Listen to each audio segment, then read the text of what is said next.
Hello, my name is Alina Rocha Menocal, and I am the director of the Thinking and Working Politically Community of Practice. Thanks so much, everybody, for tuning in. For the November-December 2024 or end-of-year edition of this Thinking and Working Politically Community of Practice newsletter, I have the pleasure of speaking with Marta Ruedas, who is a veteran of the United Nations, and she's also very well versed on all things having to do with thinking and working politically. Before we kick off, though, I wanted to start by briefly introducing Marta, who has worked at the UN or had worked at the UN for more than 30 years before she actually retired in 2020.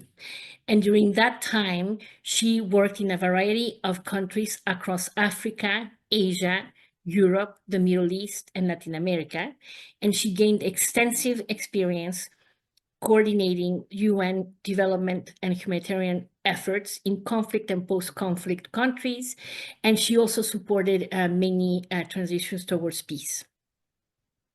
Marta's last position was as Deputy Special Representative of the United Nations Assistance Mission for Iraq, or UNAMI, as well as United Nations Resident and Humanitarian Coordinator in Iraq. Prior to that, she was the UN Resident and Humanitarian Coordinator for Sudan, and she also served as UNDP Country Director in Afghanistan, Deputy Director of the UNDP Bureau for Crisis Prevention and Recovery, and UN Deputy Special Coordinator, UN Resident Coordinator, and UNDP Resident Representative in Lebanon. So in short, no stone unturned in terms of her trajectory within the United Nations. Since retiring in 2020, Marta has continued to focus on the intersection of the political, humanitarian, and development spheres, trying to ensure that constructive approaches are applied to the more complex problems leading to conflict. And she's also senior advisor of the mediation-focused NGO, CITPAX, which is based in Madrid, Spain, which is Marta's home country. So welcome, Marta. Thank you so much for agreeing to speak with us today. And we can start our conversation. So we would love to hear from you on why thinking about politics and working differently on the ground as a result of taking that context into account has been important both for you, especially within the context of the UN, and also for the organization, if you can share some of those insights with us. And also we would love to get into the kind of difference that taking this kind of approach has made, if any. So let me start with a big picture question for you, Marta, which is, could you tell us a little bit about how you came to think about the centrality of politics in the work that you have been doing, both in the humanitarian field, in conflict prevention, development settings, and what helped you sort of understand the centrality of politics and get to grips with that? Right. Thank you very much, Alina. It's a great pleasure to have this conversation. I think for me, to be perfectly honest, the centrality of understanding the context, which is really a way of phrasing having to take politics into account, is only common sense, honestly, in the sense that over the course of my career, I suppose I realized that the more you understood about the context, about who could influence the situation, what was moving behind the scenes to make things happen the way that they did. If you understood all of that, you could be much more effective in your work. And this was when I was, really only working in development, where things are perhaps less critical. But once I moved further and further into working in situations of crisis, this became really critical. Any wrong foot in a critical situation can take you down a very, very wrong path and just make things a lot worse. So it just became more and more reinforced as I moved into situations of crisis countries in a peace building or negative spiral, perhaps, situation. So for me, again, really only common sense, but common sense that crystallizes the more that the situation becomes complicated. Yeah, I think that that's about right, and we talk to a lot of people who say that this is so obvious, right? And yet it is not so easy to do. And I was wondering, within your experience at the UN, which really spans, decades and lots of different areas of coverage, did you? Well, first, one thing that you said about shifting from purely developmental work or development work towards more conflict-oriented engagement.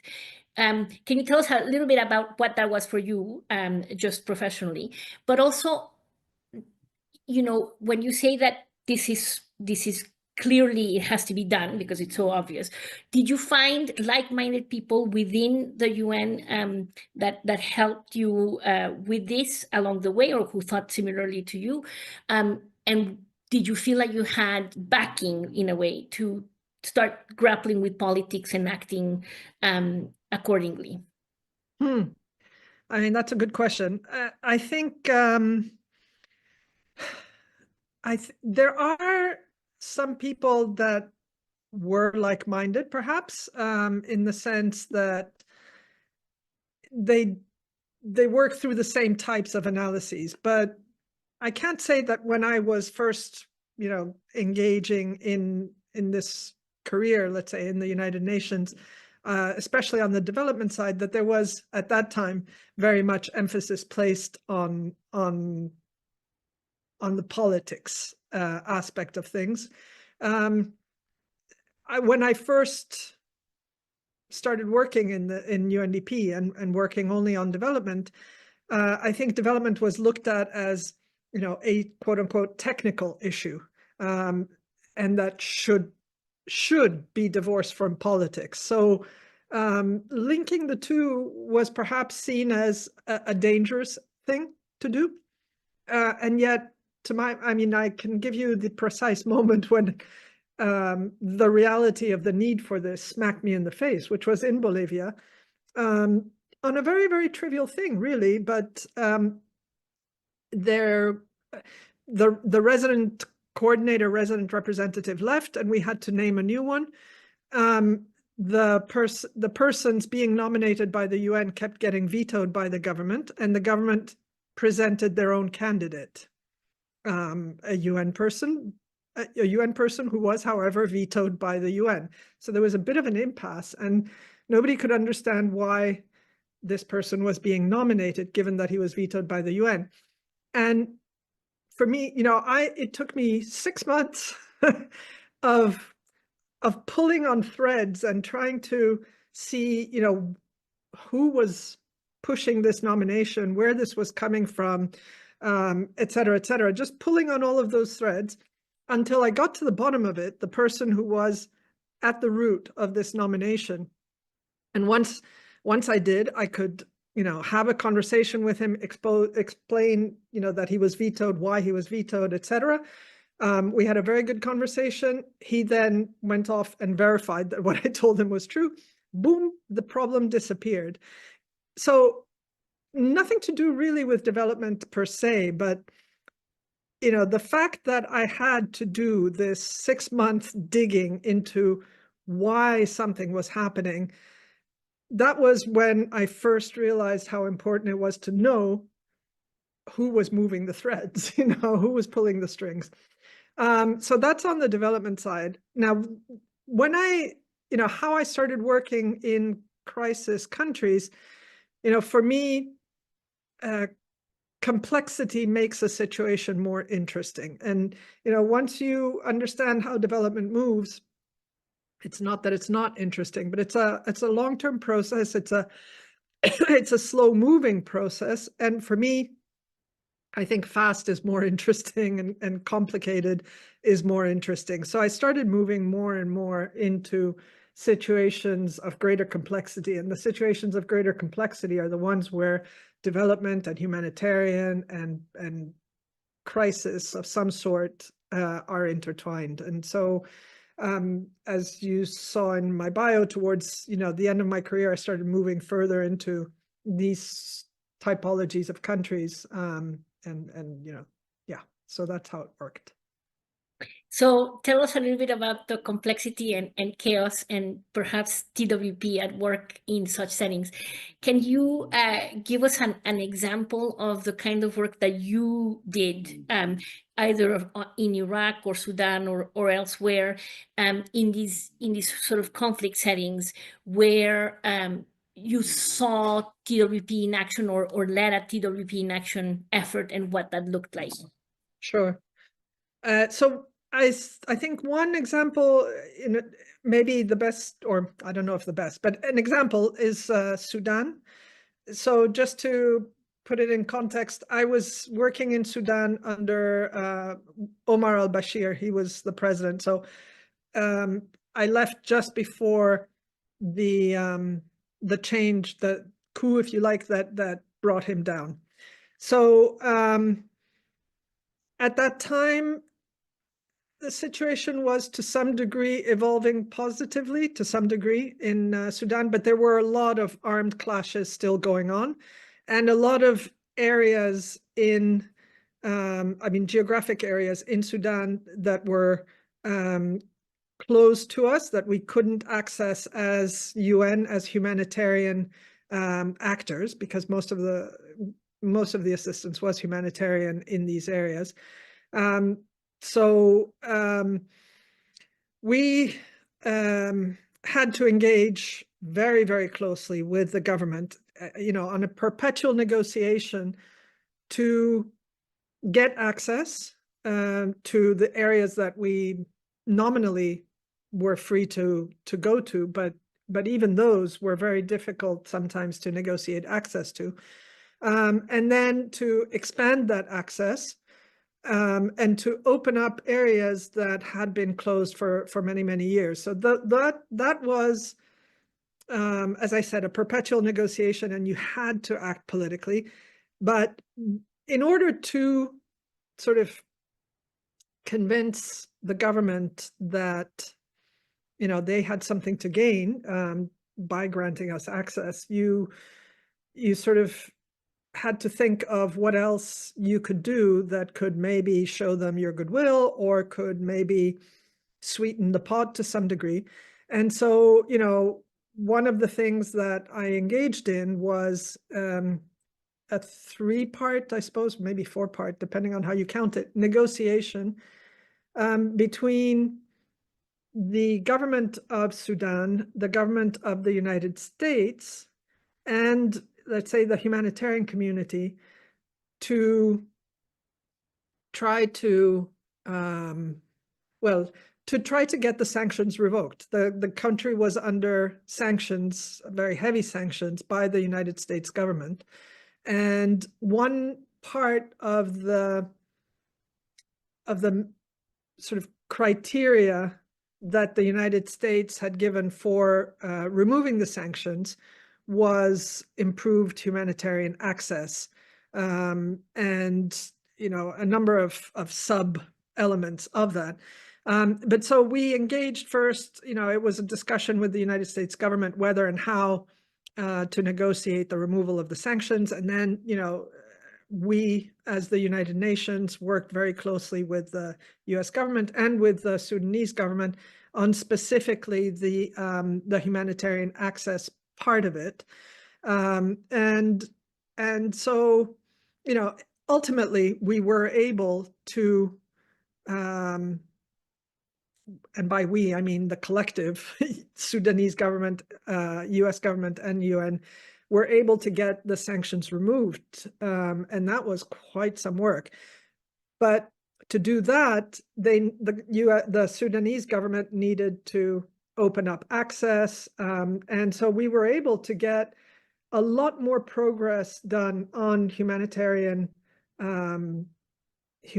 access and humanitarian entry than in many years previously, through this really rather complicated negotiations, which were intensely political, but also very technical. So I think that is something where it was a very, very complicated set of negotiations that had to be done carefully with, in some cases confidentiality, but also transparency. So, it was very, very complicated, but it worked out very positively in the end. This is a fascinating example, and I'm just wondering, had you had experience prior to engaging in this political way, dealing with governments having to sit around tables and negotiate? Had you had experience with this, and what do you think enabled you within the way that the UNDP or the UN works to enable you to do that and take on that role and run with it in a way, challenging as it was? So I hadn't had any experience of this sort of negotiation, which was, really rather, multilateral in nature and highly sensitive politically. I had an increasing amount of experience dealing with governments, various different types of governments in political negotiations of one sort or of another, or rather negotiations that had a political element to them in one way or another. And, sometimes with good results, sometimes not so much. But an increasing set of experiences that allowed me to have a degree of confidence. Sorry. Now, when it comes to these particular negotiations in Sudan, I guess what enabled me, well, first, that experience that I had, accumulated over some time allowed me to understand what could work and what could not work with regard to engagements with government as a whole. But of course, every partner is different. In terms of the case of Sudan, it was very, very clear that, well, let me back up for a minute. When I arrived in Sudan, the trust between the UN and the Sudanese government was completely broken. I followed after three senior UN officials, including my immediate predecessor, were PNG, were ejected from the country. So completely broken trust. Can I just say PNG? Can you explain briefly what it means? Right. Because it's a term of art at the UN, but I'm not sure others know. Very good point. So PNG is persona non grata, Latin term for a person, an unwelcome person, a person who's not welcome in the country. And it's a declaration that the government takes when they want to expel you. It's a formal letter that they, that kicks you out of the country. So so that had happened, and so I arrived in as sort of at the bottom of relations between the government of Sudan and the UN. And my brief, literally, when I arrived, was to rebuild that relationship. So I had to develop trust. Did they tell you that when you were taking up the post? So you knew from the get-go that this was your small ask. Okay. Yes, exactly. That was, they did tell me that. And so, I really had to work to develop trust with the government. And, what that meant was I had to first understand which ones were the key people that I had to engage with in order to get that ball rolling to develop trust. I mean, they were not necessarily my natural counterparts, although they included my natural counterparts. But so I did that, and I did that in any case. Maybe somebody else would have used different means, but by being absolutely transparent, let's say. I mean, whatever I said, I followed through on. And that does not mean that I didn't engage in some very, very heated discussions with the government, because I did. Quite often we were at loggerheads, but they knew when I opposed something, and they could count on that opposition, and they could count that when I said, I would support them, that I would, and sort of showing that over and over again to them, I think eventually did build that relationship of trust, which then allowed me to engage in that negotiation with the US government on the basis of, first, that relationship was built, and the US people in the country knew that, and also quite simply my position as a UN humanitarian coordinator allowed me to get data and access that the US parties to this discussion didn't necessarily have. So it's partly technical and partly relational. Yes, I think what you say about the necessity of things being technically sound is really important, because we can't forget that. But then it's also this relationship building, and I'm fascinated by what you say about the need to build trust from scratch, it sounds like, in the context of Sudan. So I'm wondering, firstly, how long were you in post to enable you to do this? And also, when did you notice that the relationship became tangibly less And less tense? Yes. um, I was in post in Sudan for a relatively short time in total, 2 years. I think it took a good 6 months or so to to get to a decent relationship. And I think how you could tell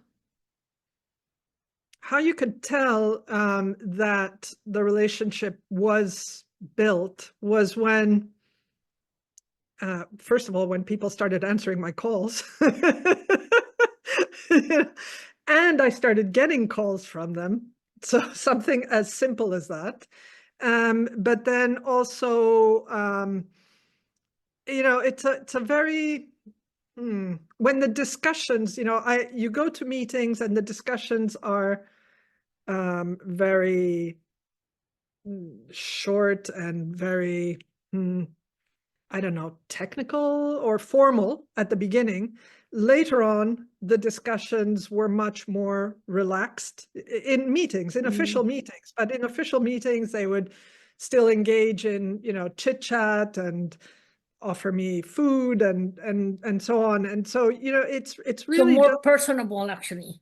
absolutely. And then, Yeah. my, the day that my formal counterpart invited me to dinner at his house, that was okay, it's finished, it's done. Oh, So wow. yeah. Did you call someone after you went to let them know that you had you had achieved a huge milestone there? That sounds really amazing.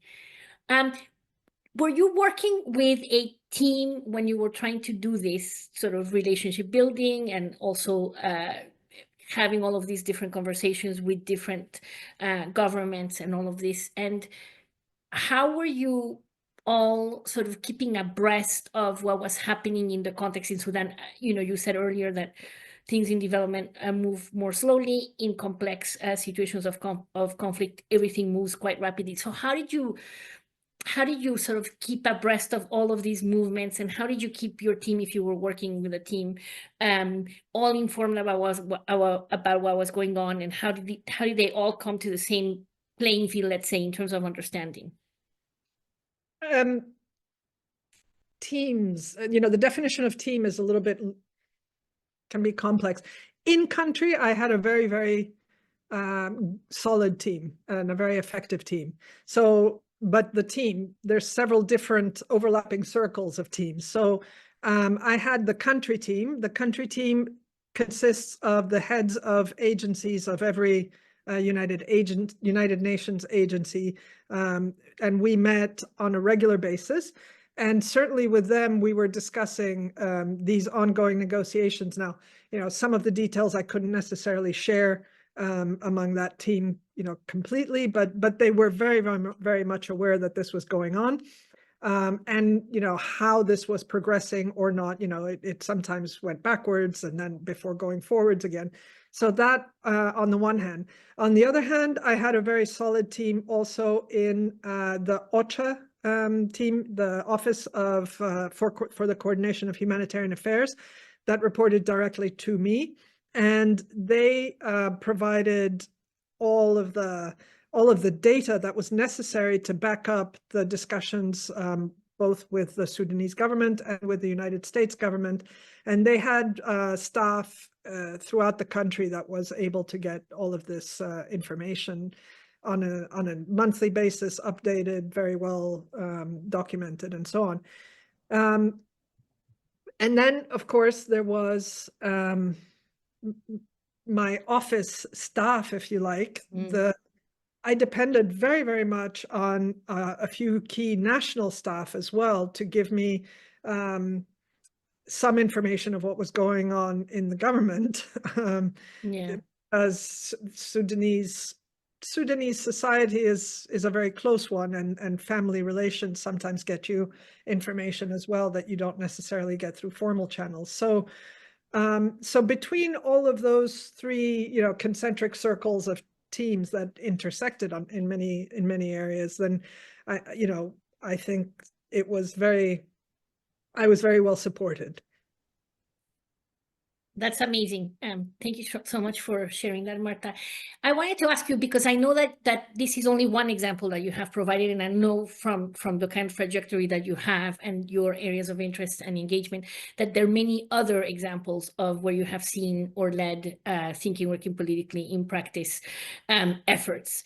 And if you were to take a step back and think about the kinds of lessons, challenges, and opportunities that emerged, both for you individually, but also organizationally for the UNDP and for host governments around this sort of need to grapple with the politics and act accordingly, what would those lessons, challenges, and opportunities be? And where do you see that more work is still needed on this front? The work that is most needed, to my mind, is getting through to people the necessity for engaging in risk, in informed risk, let's say, taking risk. There's a huge, enormous reluctance on the part of the institution as a whole to take risks. It's a very risk-averse institution. But so on the one hand, that means you generally don't get into trouble. But on the other hand, it means that you generally don't get any breakthroughs, So, going back to Sudan, there's, the risk-averse engagement would have been to never get sucked in, quote unquote, to this negotiation. That would have been, and I would have been entirely backed up by my headquarters if I had taken that position. But on the other hand, we would have never gotten to the entirely positive results of having the sanctions removed, or at least not in such a short time frame. So, no risk, no reward is a trite saying, but it's absolutely true. And I think, especially in institutions, it's heavy going, because there's institutional risk aversion that you have to fight. So that's one. Can I build up on that? Obviously, there are more lessons that you can share as well, but on this particular one with the risk, which I think is really, really crucial to all of this,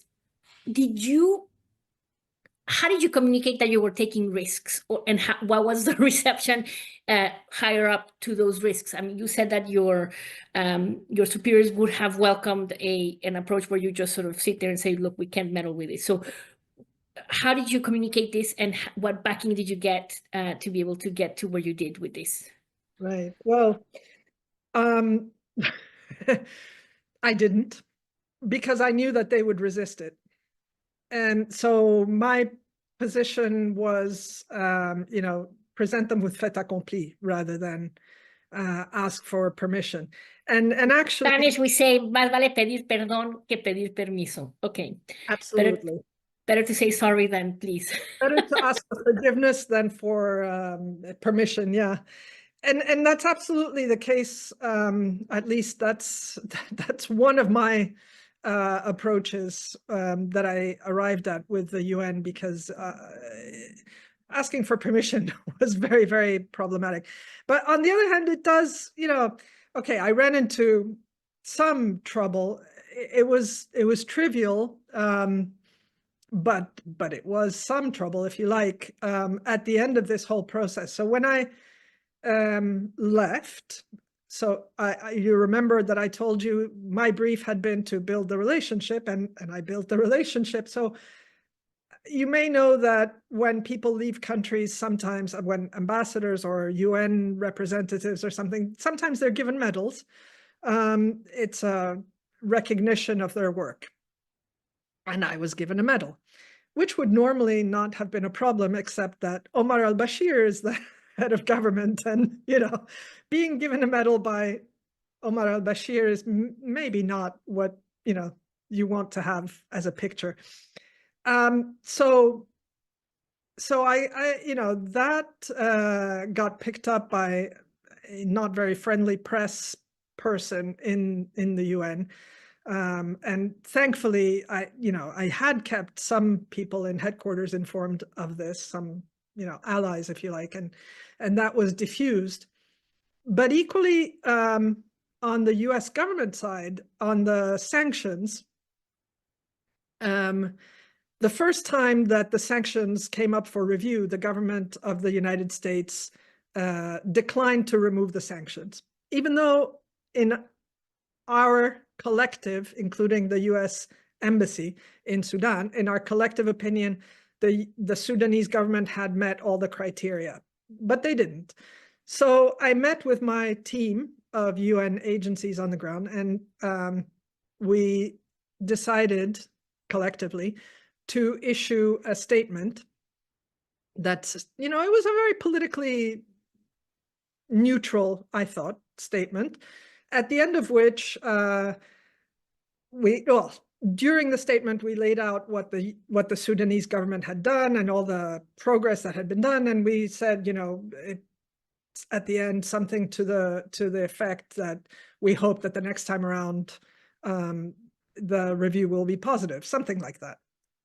And I took the precaution of passing this by the US Embassy in Sudan, and they thought that was fine, so we issued it.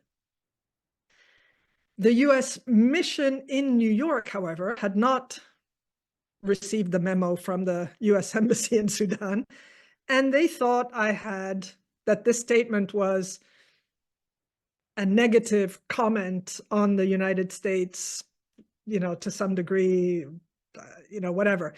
So they did a démarche, and a démarche, for those people who don't know, is an official request for a meeting with, in this case, the Secretary General, to complain, in this case, about the representative of the UN, myself in this particular case, and her actions.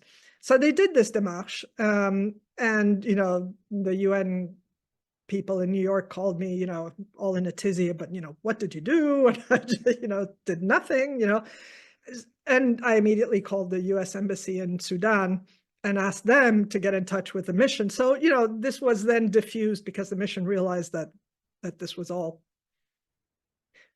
part of a joint agreement.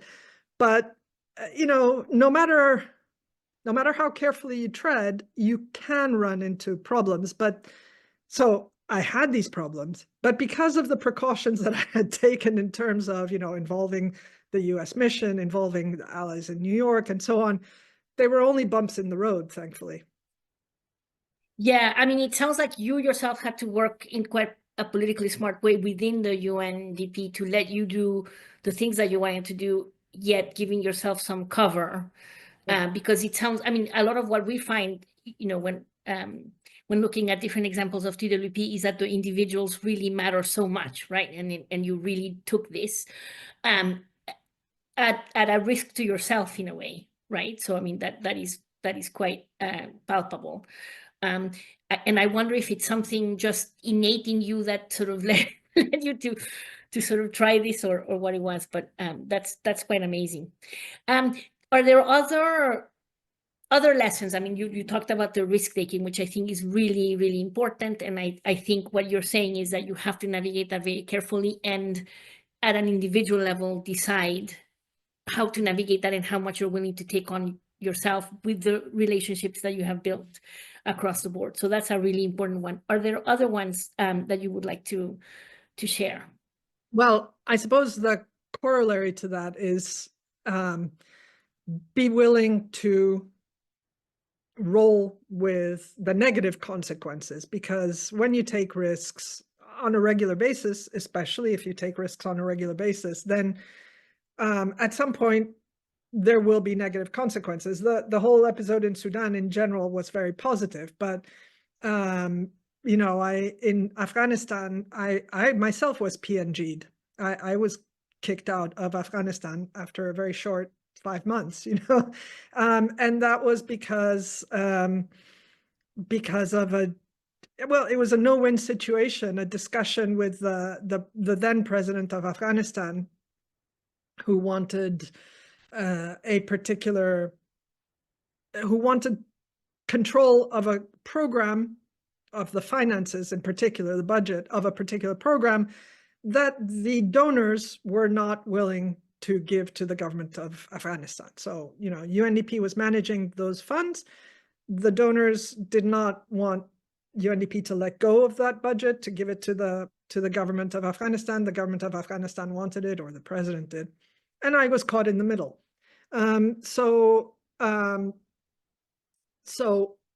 you know, you try to navigate that. With this particular president, there was absolutely no way that you could navigate it, because he was one of these who went into a real tantrum whenever he was opposed, genuine tantrum, screaming tantrum.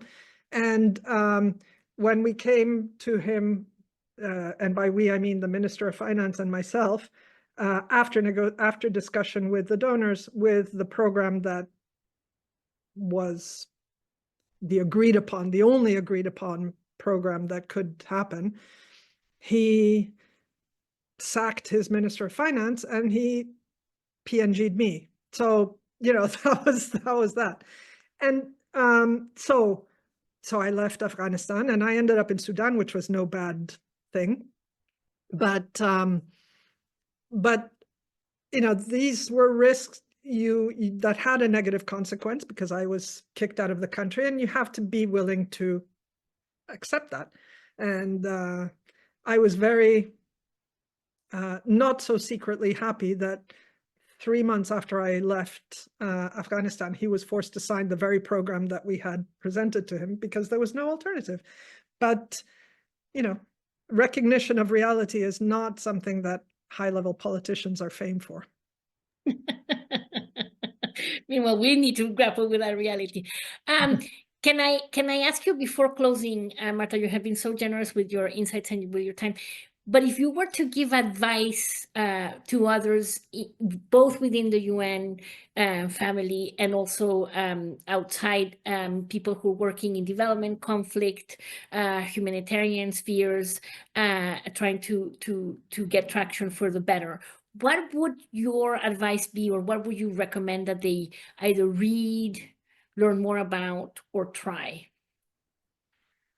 So I think you can read as much as you like about a country before arriving in it, and it still won't give you that genuine understanding of, you know, that fingertip feel, let's say, of what things are valued, what things are not, culturally speaking.